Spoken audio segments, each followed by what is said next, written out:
لله ما في السماوات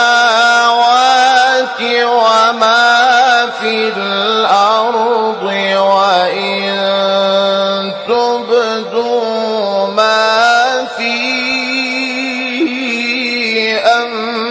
أنفسكم أو تخفوه يحاسبكم به الله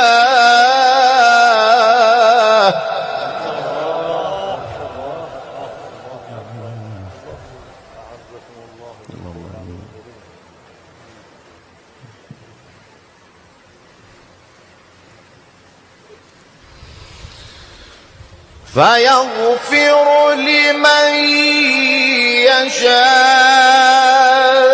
يشاء ويعذب من